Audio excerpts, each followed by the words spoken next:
In this video, I'm going to show you how to add publications to your profile on LinkedIn.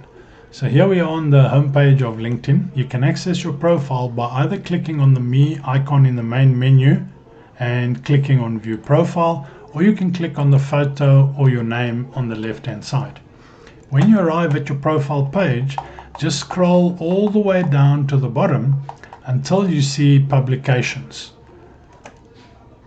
Then all you do is you click on the Add button. Now, I recommend you use this section if you have a printed book, or even if you have an electronic book, an ebook that you want to display here in the publication section. Add it to the section and save it, and it will then become visible. Now, if you do not see the publication section, scroll all the way up to the top until you see the Add Profile section button. You click on there, and then you click on Additional, and you can see here Add Publications. Click on that and you will then activate that section so that you can use it on LinkedIn. I hope you found this video useful. Please check out the other videos in this playlist on other functionality on LinkedIn.